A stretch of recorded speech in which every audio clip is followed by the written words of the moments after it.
head of state and government, I hand over leadership of a nation that has undergone consequential transformation over the last decade in every aspect of our national life.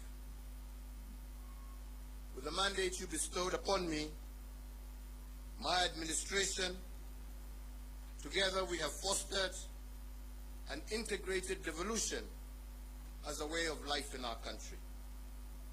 We have reinforced our educational and technical excellence, and we have also successfully led the nation through the worst global health crisis in over a century.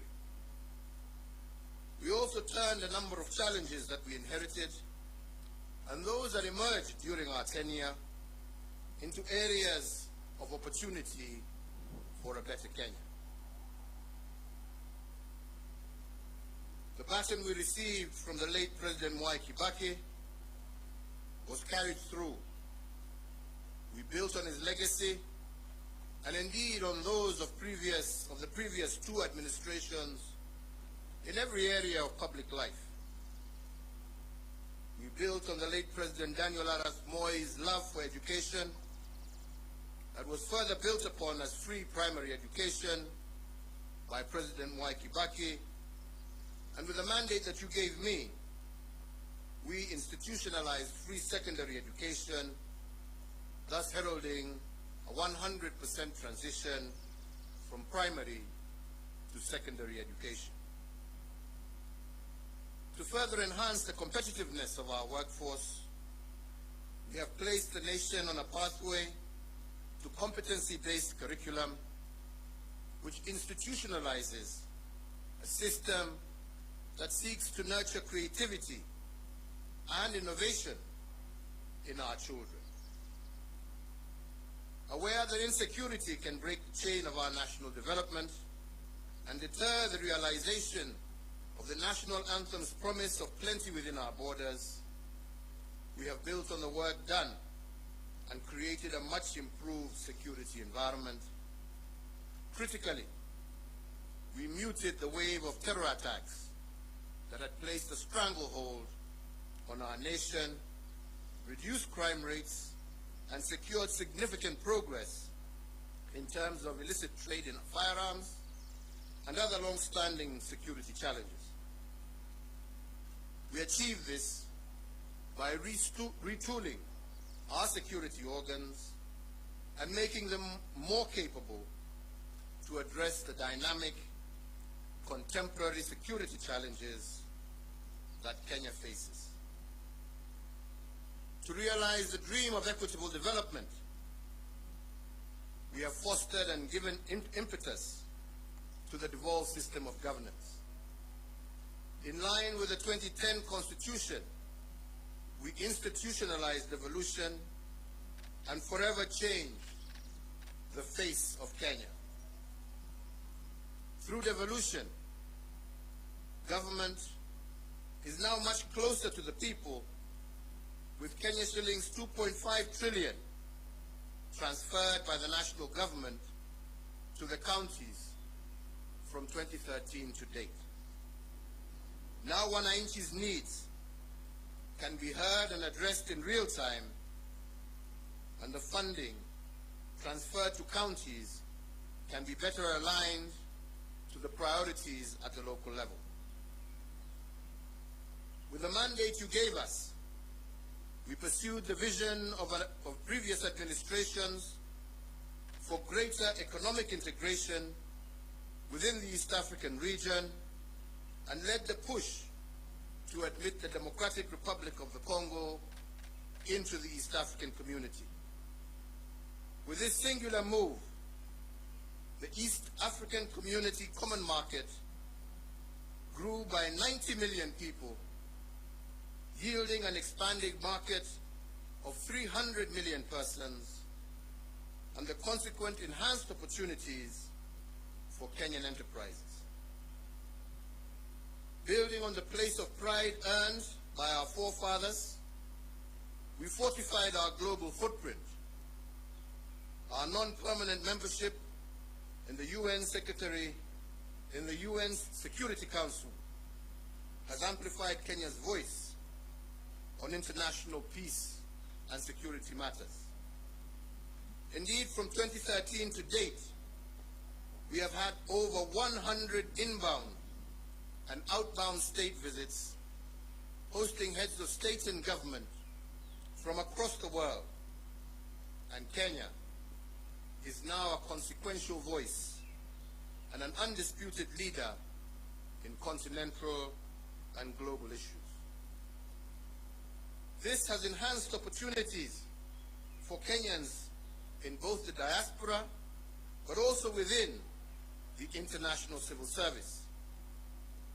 As a consequence, diaspora remittance have increased tenfold over the last decade, and they now stand at an all-time high at over Kenya shillings 400 billion per annum as of 2021, surpassing some of our traditional exports as foreign exchange earner.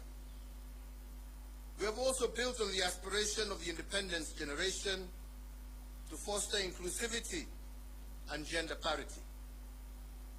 We have furthered the pioneering spirit of the second administration that elevated women leadership, and in an unbroken chain built on the progress made under the third administration, and we have vastly expanded women's participation in governance and significantly increased the number of women in cabinet and in senior ranks of government, as well as our security organs.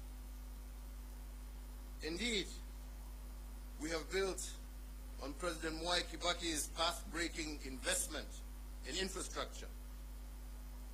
We hand over 11,500 kilometers of newly tarmac roads under our administration, doubling the number of kilometers constructed from the dawn of the Republic to 2013.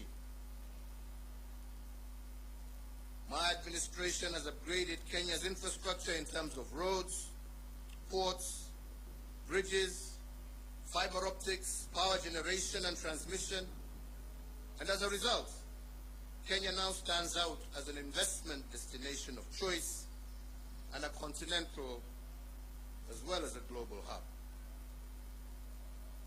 In enhancing service delivery, with the mandate you gave us, we also transformed the way government services reach the Mwananchi. We did this through the introduction of Huduma centers and the e-Citizen online platform, which together have made access to public services a fast and pleasant experience, and not the toll that every citizen had to endure in the past to obtain basic services. Now passport applications, birth certificates, marriage certificates, business registration, driver's licenses, and so many others can be done online from anywhere in the world.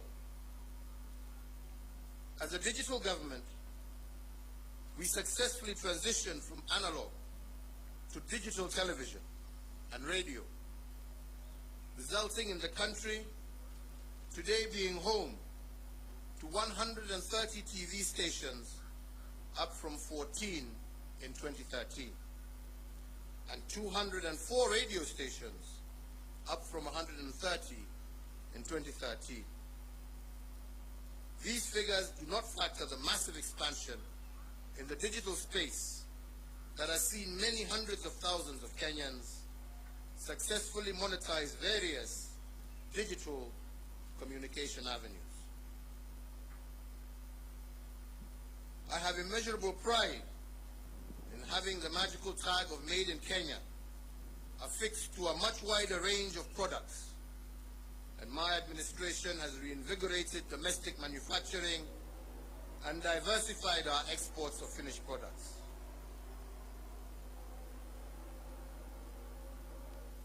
From my predecessor, President Mwai Kibaki, we picked up a country that was the 12th largest economy in Africa to its current position as Africa's 6th largest economy. We have almost tripled the wealth of our nation from a GDP of 4.5 trillion in 2013 to close to 13 trillion currently. Consequently, the income per capita also rose sharply from Kenya shillings 127,065 per person in 2013 to Kenya shillings 245,045 per person in 2021. This has seen Kenya graduate from a lower middle income country, and it is notable that if we continue on this growth trajectory, what this means is that by next year, we will join the league of truly middle-income countries. In another milestone as a mark of the growth that we have experienced, our tax revenues have more than doubled from slightly above Kenya shillings 800 billion in the financial year 2012-2013 to Kenya shillings 2 trillion in the financial year 2021-2022.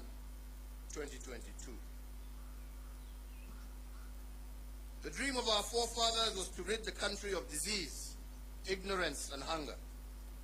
And to bring the nation closer to this goal, in addition to the educational gains I highlighted earlier, we have connected more than 13 million Kenyans to clean water and registered a 400% growth in the number of Kenyans issued with NHIF cards, with 17.1 million Kenyans currently issued compared to 4.4 million issued as at April 2013. To enhance access to healthcare, we have constructed countrywide an additional 1,902